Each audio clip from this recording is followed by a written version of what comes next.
We economic hitmen really have been the ones responsible for creating this first truly global empire. And we work many different ways.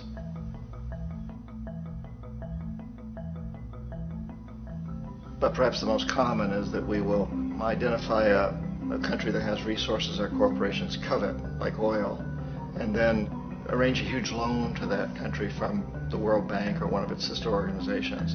But the money never actually goes to the country. Instead, it goes to our big corporations to build infrastructure projects in that country, power plants, industrial parks, ports, things that benefit a few rich people in that country, in addition to our corporations, but really don't help the majority of the people at all. However, those people, the whole country is left holding a huge debt. It's such a big debt they can't repay it, and that's part of the plan, that they can't repay it. And so at some point, we economic hitmen go back to them and say, listen, you owe us a lot of money, can't pay your debt, so sell your oil real cheap to our oil companies. Allow us to build a military base in your country, or send troops in support of ours to someplace in the world like Iraq, or vote with us on the next UN vote. To have their electric utility company privatized and their water and sewage system privatized and sold to U.S. corporations or other multinational corporations. So there was that whole mushrooming thing, and it's so typical of the way the IMF and the World Bank work, that you put a country in debt, and it's such a big debt it can't pay it, and then you offer to refinance that debt and pay even more interest.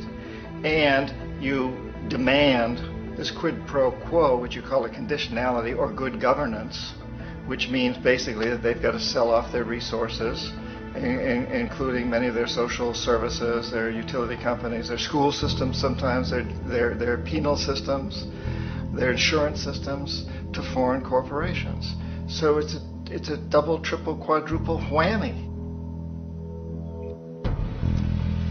The precedent for economic hitmen really began back in the early 50s when democratically elected Mossadegh, who was elected in Iran, he was considered to be the hope for democracy in the Middle East and around the world. He was Time Magazine's Man of the Year. But one of the things that he'd run on and began to implement was the idea that foreign oil companies needed to pay the Iranian people a lot more for the oil that they were taking out of Iran. The Iranian people should benefit from their own oil.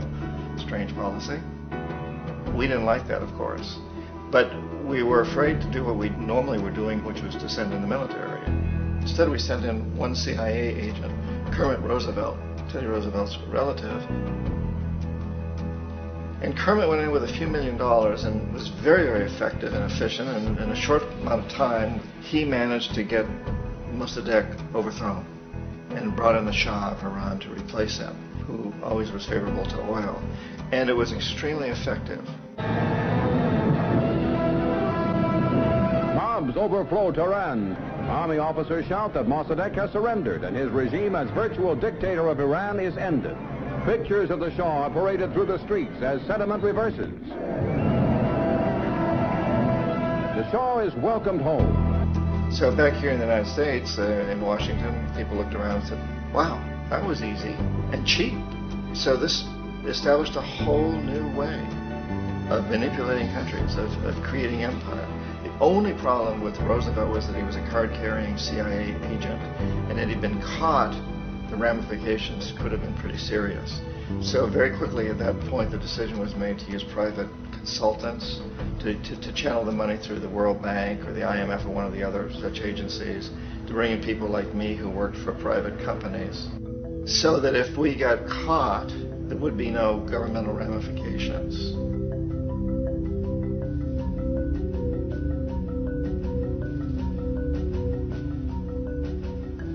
When Arbenz became president of Guatemala, the country was very much under the thumbs of United Fruit Company, the big international corporations. And Arbenz ran on this ticket that said, you know, we want to get the land back to the people.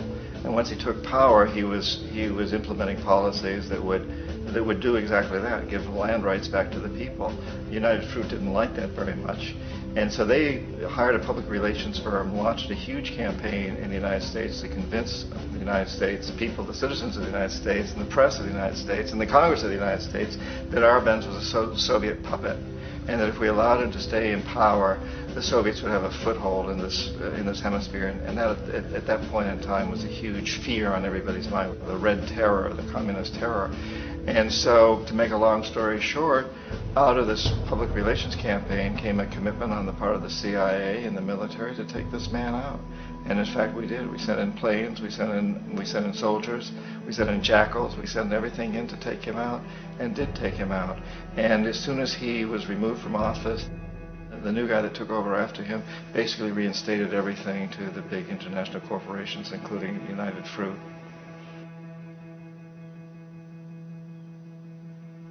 Ecuador for many, many years had been ruled by pro-U.S. dictators, often relatively brutal.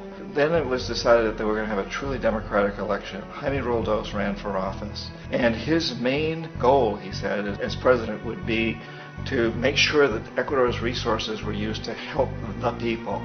And he won, overwhelming, by more votes than anybody had ever won anything in Ecuador. And he began to implement these policies to make sure that the profits from oil went to help the people. Well, we didn't like that in the United States. I was sent down as one of several economic hitmen to change Roldos, to corrupt him, to bring him around, to let him know, okay, you can get very rich, you and your family, if you play our game, but if you continue to try to keep these policies you've promised, you're going to go. He wouldn't listen. He was assassinated. As soon as the plane crashed, the whole area was cordoned off. The only people allowed in were U.S. military from a nearby base and some of the Ecuadorian military. When an investigation was launched, 2 of the key witnesses died in car accidents before they had a chance to testify. A lot of very, very strange things that went on around the assassination of Jaime Roldos. I, like most people who've really looked at this case, had absolutely no doubt that it was an assassination. And of course, in my position as an economic hitman, I was always expecting something to happen to Jaime, whether it be a coup or assassination, I wasn't sure, but that he would be taken down because he was not being corrupted. He would not allow himself to be corrupted the way we wanted to corrupt him.